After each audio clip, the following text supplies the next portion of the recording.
Hello everyone, কেমন আছো সবাই? আশা করছি তোমরা সকলে খুব ভালো আছো। আর আমিও কিন্তু বেশ আছি। আজ কাশিতে আমাদের তৃতীয় দিন। বিকেল 5টার সময় আমাদের ট্রেনের টাইম, তবে এখন ফোনে দেখাচ্ছে ট্রেন নাকি অনেক লেট। টাইম দেখাচ্ছে রাত্রি 12টা। তবে চলো সারাদিন আমরা কিভাবে কাটাই, ট্রেনের টাইম কি আসে যায়, সেটাই তোমাদের সঙ্গে শেয়ার করব। আমাদের ট্যুরের আজকে শেষ দিন। আর সকাল সকাল স্নান হয়ে গেছে, ঘুম থেকে উঠে স্নান হয়ে গেছে, স্নান করে চাও খেয়ে নিয়েছি। আমার বাবা ঘরেই চা এনে দিয়েছিল। আর এখন যেটা করছি সেটা হচ্ছে কাপড় চোপড় গোছানো। মূলত এখন কাপড় চোপড় গোছানো আমার কাজ নয়, আমরা এখন যাব কাল ভৈরবের মন্দিরে। তো সেখানে কতটা তোমাদেরকে দেখাতে পারবো আমি জানি না, যতটা সম্ভব দেখাবো। আর তো রেডি আমি এখন হয়েই গেছি, আমার বোন রেডি হচ্ছে, বাবা রেডি হচ্ছে, আমরা তিনজনেই রেডি হয়ে গেছি। তো আমি ভাবলাম তাহলে সময়টা নষ্ট করে লাভ নেই, বাইরে ঠান্ডাতে দাঁড়িয়ে থাকবো। তো সে কারণেই এখন এই যে কাপড় চোপড়গুলো গোছাচ্ছি। এই যে এখানে কাপড় চোপড়গুলো গুছিয়ে নিচ্ছি, ওখানেও যেগুলো পরে যাব সেগুলো রেখেছি। আর এখানেও কিছু আছে, ওখানে কিছু রয়েছে যে মেয়ে যাবে এখান থেকে ওর মামামের বাড়ি, মানে আমার বোনের বাড়ি। তো সেগুলোই আর কি গোছগাছ করছি। এই যে আমাদের ক্যাবিনেটটা টোটাল ফাঁকা রয়েছে, এই আধার কার্ডের জেরক্স আর ওয়াইপ সেগুলো বের করেই নি, না ভুলে গেলেই গেল। রয়েছে এই একটা আমার ট্যাবের চার্জার, ব্যাস এটা একদম ফাঁকা। এই যে রুমালটা, ব্যাস সবটা কমপ্লিট। ক্যাবিনেট বন্ধ। এখানেও রয়েছে এই জিনিসপত্রগুলো, এগুলো কিছু গোছাতে হবে। একটা ট্রলির কিছুটা গোছানো হয়ে গেছে, তো বাকিগুলো দেখবো। পিঠ ব্যাগে মেখে জিনিস দিয়ে দেবো। দাঁড়ান আপনাদেরকে দেখাই, বাইরেটা এত পরিমাণে কুয়াশা পড়ে রয়েছে, ঘুরে আসি। দেখুন এদিকে ঘাট আছে, বেশ কুয়াশা, অনেকটা অবশ্য কেটেও গেছে কুয়াশা। চলুন ঘরে যাই। কুয়াশাটা একটু কাটলেও ঠান্ডা কিন্তু কমতি নেই, ভীষণ ঠান্ডা লাগছে।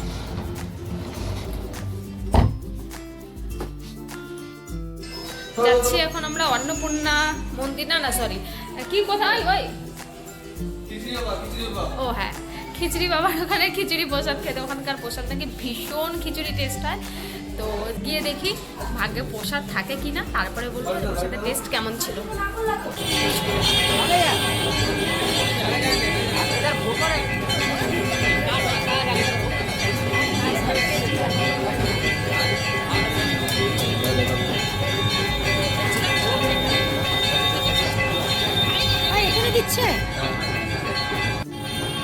এই যে চলে এসেছি আমরা খিচুড়ি বাবার মন্দিরের একদম সামনে।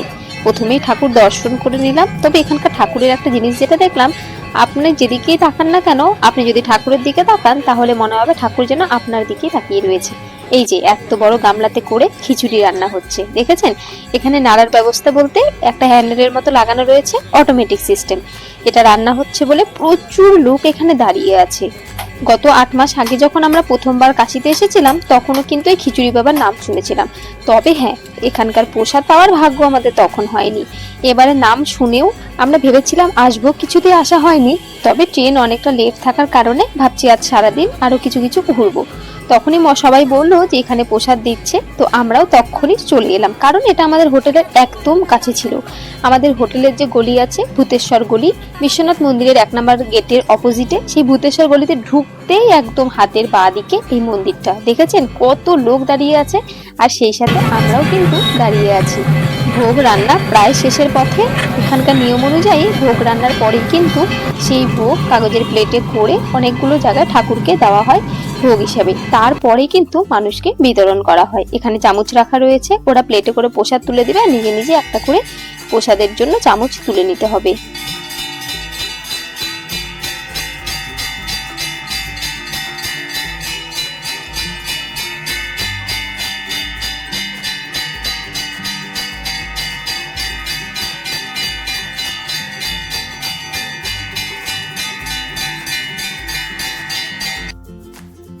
এই যে সকলে প্রসাদ নিয়ে আসছে, আমি অবশ্য প্রসাদ নিয়ে আগে থেকে চলে এসেছি। এই দেখুন, এই হচ্ছে আমার খিচুড়িটা। কালারও যেমন সুন্দর, টেস্ট নিশ্চয়ই ভালো হবে। খেয়ে দেখি। এই যে প্রসাদ খেয়ে আমরা চলে এসেছি মন্দিরে পুজো দিতে। এখানে কিন্তু প্রচুর পরিমাণে লাইন হয়। তবে হ্যাঁ, এর আগের বছর যখন আমরা পুজো দিতে এসেছিলাম তখন যেদিক দিয়ে লাইনে দাঁড়িয়েছিলাম, এবারে সেটা নয়। এই যে নিয়েছি একটা পুজোর ডালা, এখানে দিয়েছে একটা প্রসাদের প্যাকেট, ফুলের মালা, সর্ষের তেল, এখানকার যেটা মূল জিনিস, আর সেই সাথে একটু ধাগা। চলুন, এখানে প্রচুর পরিমাণে ভিড় রয়েছে, মানে এত ভিড়, ঠাসাঠাসি, আর গলিগুলো ভীষণ চাপা চাপা। চলে এসেছি মন্দিরের একদম সামনে। প্রায় ঘন্টা দুয়েক লাইনে দাঁড়িয়ে পুজো দিয়ে তারপরে আমরা এখন রিক্সা করে ফিরে যাচ্ছি বাড়িতে। রিক্সাতে তো দুজনের সিট হয় আমাদের এখানে, আর ওখানকার রিক্সাতে সামনে দুজন পিছনে দুজন। এখন আমরা ফিরছি হোটেলে। তবে জানেন তো, আমরা যে রাস্তা দিয়ে হেঁটে হেঁটে কালভৈরব মন্দিরে গিয়েছিলাম, এটা কিন্তু সে রাস্তা নয়। এটা রাস্তা দিয়ে গাড়ি ঘোড়া সবই চলে। আর আমরা যেটা দিয়ে গেছিলাম সেটা হচ্ছে পায়ে হাঁটার রাস্তা। আমরা গেছিলাম বিশ্বনাথ মন্দিরের গেটের 4 নম্বর গেট যে রয়েছে সেই দিক, আর সেখানে একটা থানাও ছিল সেই দিক দিয়ে। হোটেলে পৌঁছে খানিকক্ষণ বসে এখন এসছি আমরা দুপুরের খাবার খেতে। সামনেই রয়েছে আমাদের খাবারের হোটেলটা, সেটা কখনো আপনাদেরকে দেখানো হয়নি। চলুন, আজ ভাবছি একবার আপনাদেরকে সেই হোটেলটা দেখাবো। এই যে এই হোটেলেই আমরা প্রায় দিনই খাওয়া দাওয়া করেছি। খাবার দাবার ভালো বলতে পারেন, একদম আমাদের বাঙালির মতো নয়, তবে চলে যাবার মতো আমাদের বাঙালিদের। শেষবারের মতো আরও একবার ঘুরে নিলাম শহরটা, কিছু টুকটাক কেনাকাটাও করে নিলাম। এবার ফিরবো বাড়ি, গোছাবো ট্রলির বাকি অংশটা, যতটা গোছানো বাকি ছিল সেটা এখন গোছাবো, ব্যাস। এদিক দিয়ে আমাদের হোটেলের রাস্তা আছে, ওই দেখুন লেখা আছে গোপাল রেসিডেন্সি, ওটাই আমাদের হোটেলের রাস্তা। এদিক দিয়েই যাবো এখন।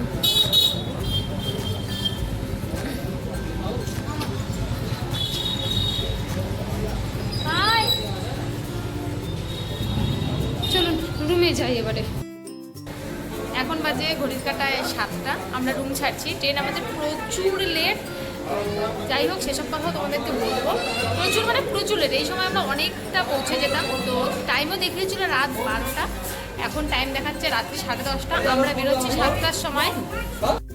এখান থেকে 20 থেকে 25 মিনিট মতন লাগবে, তা সত্ত্বেও আমরা এত আগে বেরোচ্ছি। চলুন সেটাও বলবো আপনাদেরকে কেন এত তাড়াতাড়ি বেরোচ্ছি। এই যে চলে এসেছি আমরা বেনারস স্টেশনে। তবে আমাদের আসতে সময় লাগলো 1.5 ঘন্টা। তার কারণ একটাই, বেনারসে এত পরিমাণ ভিড় হয় কেন আমি তা বুঝি না।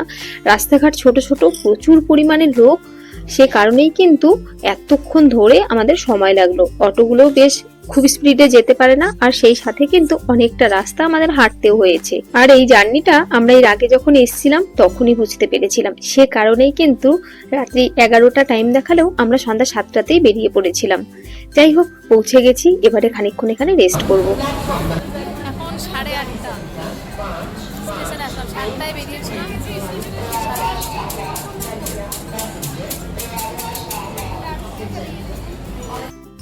এখন বাজে হচ্ছে 9:55। আমাদের খাওয়া দাওয়া হয়ে গেছে। খাবার নিয়ে এসেছিলাম ভাত, রুটি, তড়কা বলতে এখানকার তড়কা বলতে ডাল ফ্রাই, তো সেগুলো নিয়ে এসেছিলাম। সেগুলোই খাওয়া দাওয়া সকলে মিলে হলো। এই যে সবাই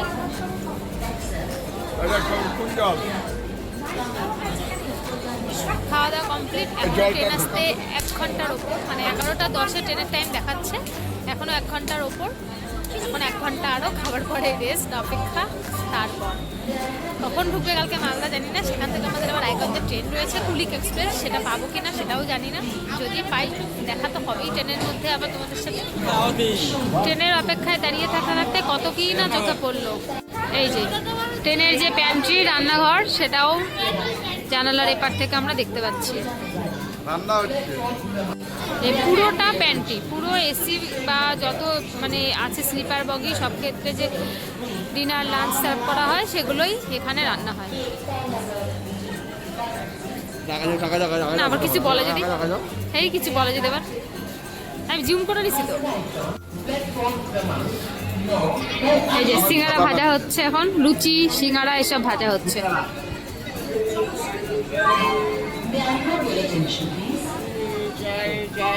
এখন রাত 11:30। এই 11:30টার সময় আমাদের ট্রেন এলো, অবশ্য ছেড়েও দিয়েছে।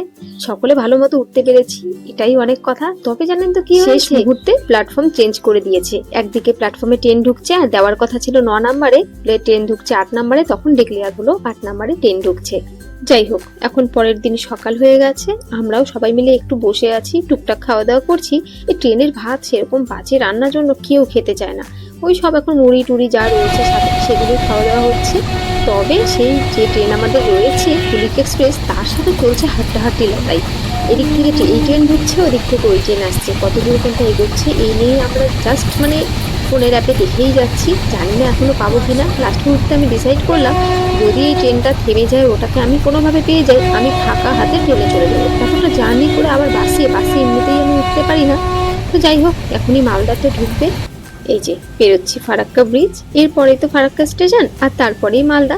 ওই ট্রেনটা কিছুতেই পাবো না, দেখে বোঝাই যাচ্ছে, কারণ খানিকক্ষণের মধ্যে ওই ট্রেনটা ঢুকেও যাবে আর ছেড়েও দেবে। তবে হ্যাঁ, ওই ট্রেনটাও 4 নম্বর প্ল্যাটফর্মে দেবে আর এই ট্রেনটাও 4 নম্বর প্ল্যাটফর্মে দেবে, তার মানে ওটা বেরোলেই হয়তো এটা দেবে। যাই হোক, চলুন, তবে আর কিচ্ছু করার নেই, হয়তো বা বাসেই যেতে হবে। নেমে গেছি মালদা স্টেশনে। কুলিক এক্সপ্রেস আমরা ধরতে পারিনি, সেটাও আমাদের ছেড়ে চলে গেছে। এখন বাসই আমাদের একমাত্র উপায়, বাস ধরতেই হবে, কিচ্ছু করার নেই। চলুন এবারে বাড়ি যাই। সব শেষে একটাই আনন্দ, বাসে করে কষ্ট করে গেলেও এতদিন পরে বাড়িতে ফিরছি। চলে এসেছি বাড়িতে, 7 দিনের ট্যুর কমপ্লিট। বাড়িতে এসে ঘর দরের পরিস্থিতি খুব খারাপ, তো সেগুলো টুকটাক করে আস্তে আস্তে করবো। আগে রাতে রেস্ট করবো আর একটু খাওয়া দাওয়ার ব্যবস্থা করবো। নিয়ে আয়, বাড়িতে দুধ নাই, সে কারণে আমুল আনতে দিয়েছিলাম, তো সেটা দিয়ে এখন চা খাওয়া হবে। চলুন তবে। ফ্রেশ হয়ে বসেছি 1 কাপ চা নিয়ে। এই যে নিজের বাড়ির শান্তির 1 কাপ চা। যাই হোক, রাতের কিছু রান্নাবাড়িও রয়েছে, কিছু খাওয়া দাওয়া করবো। চলুন তবে, ভিডিওটা আজকের মতো এখানেই শেষ করছি। সকলে ভালো থাকবেন, সুস্থ থাকবেন, সাবধানে থাকবেন। দেখা হবে খুব তাড়াতাড়ি পরবর্তী একটা ভিডিওতে। আজকের ভিডিওটা ভালো লাগলে অবশ্যই একটা লাইক করে দেবেন। সকলে ভালো থাকবেন, সুস্থ থাকবেন, সাবধানে থাকবেন।